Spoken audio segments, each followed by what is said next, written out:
Hello दोस्तों, जैसा कि आप लोग को पता है कि देश में एक नया कार्ड बनाया जा रहा है जिसे ई श्रम कार्ड कहते हैं। यह भारत सरकार द्वारा मान्यता प्राप्त कार्ड है। तो ये कार्ड क्या होता है, इसको बनाने से क्या फ़ायदा है, इसे कौन कौन लोग बना सकते हैं, इसे बनाने से कोई नुकसान तो नहीं है, इस सब की जानकारी आपको इस वीडियो में मिलेगी। और वीडियो को लास्ट तक जरूर देखिए, कहीं भी स्किप मत कीजिएगा। और आपसे एक छोटी सी रिक्वेस्ट है कि आप अगर इस चैनल पर नए हैं तो नीचे दिख रहे लाल बटन को प्रेस कीजिए और हमारे यूट्यूब बेल आइकन को ऑन कर लीजिएगा ताकि आप कोई वीडियो मिस ना कर सके। तो चलिए बिना किसी देरी से शुरू करते हैं।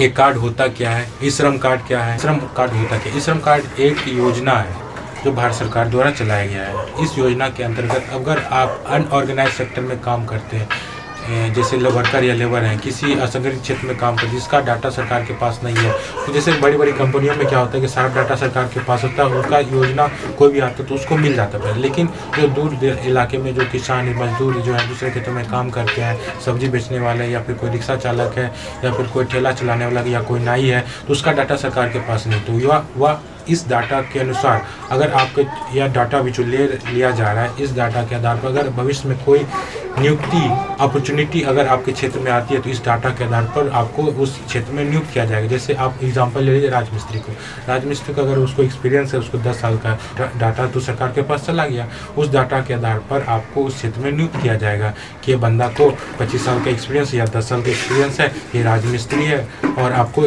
अगर विद्यालय बनाना या नाला बनाना है या फिर कोई कंस्ट्रक्शन साइट बनाना है तो आप इसे काम पे रख लीजिए, वो सरकार खुद नियुक्त करेगी। तो चलिए अब बात करते हैं इसे कैसे बनाया जाता है और इसको बनाने में कितना पैसा लगता है। तो चलिए हम बात करते हैं श्रम कार्ड बनाने में कितना खर्चा लगता है और ये कैसे बनता है उसको अगले वीडियो में बात करते हैं। पहले बात करते हैं कि बनाने में कितना खर्चा लगता है। श्रम कार्ड बनाने में अगर आप CSC सेंटर या फिर कैफे से बनाते हैं, आपको यहाँ पे 50 से 100 रुपया लगता है। अगर आप खुद से बनाना चाहते हैं तो इसमें गलती होने के चांसेस बहुत ज़्यादा रहता है। सर्वर डाउन मिलेगा आपको, कभी 2 दिन या कभी 3 दिन, कभी 4 दिन या कभी 2-3 घंटे भी लग सकते हैं। और अगर आप खुद से बनाते हैं तो गलती होने के ज़्यादा चांसेस होते हैं। मेरी यही राय होगी कि अगर आप जानकार हैं तो खुद से बनाएं, नहीं तो आप CSC सेंटर जाइए और वहाँ पे बनवा लीजिए। चलिए हम बात करते हैं श्रम कार्ड से होने वाले फ़ायदे के। पहला फ़ायदा यह है कि कोई मजदूर कोई काम कर रहा है तो वह कभी घर बनाने में गिर जाए, या कोई मोटरसाइकिल चालक है या कोई गाड़ी चालक उसका कभी एक्सीडेंट में पैर टूट जाए तो आपको सरकार 1 साल तक का फ्री इंश्योरेंस या जीवन बीमा दे रही है। और अगर आप कोई व्यक्ति है जो काम करते करते एक्सपायर हो जाए एक्सीडेंट में तो उसको नॉमिनी को 2 लाख दिया जाएगा केंद्र सरकार की तरफ से। ये पहला फ़ायदा हुआ। चलिए अब बात करते हैं दूसरा फ़ायदा यह है कि मान लीजिए आप किसी गांव में आपने श्रम कार्ड बनवा रखा है, तो उस श्रम कार्ड के आधार पर आपको अगर उस गांव में कोई भी नियुक्ति आती है या फिर कोई भी अपॉर्चुनिटी आती है या फिर कोई काम आती है तो सरकार के पास तो आपका डाटा लिया गया है, उस डाटा के आधार पर आपको नियुक्त किया जाएगा। जैसे कोई राजमिस्त्री ले लीजिए, राजमिस्त्री को जो डाटा लिया जाएगा उसमें अगर उस गांव में कोई नाली बनाने का काम या फिर कोई विद्यालय बनाने का काम आता है तो सरकार के पास डाटा है, तो सरकार जो है फलनवा नाम का इतना साल का एक्सपीरियंस है तो फलनवा नाम को यहाँ पर नियुक्त किया जाए, तो उस आधार पे आपको वहाँ पे काम मिल जाएगा। जैसे कि हम लोग जानते हैं कि दिहाड़ी मजदूर जो होते हैं उनको काम बहुत मुश्किल से मिलता है, उनको एक क्षेत्र से दूसरे जगह जाना पड़ता है।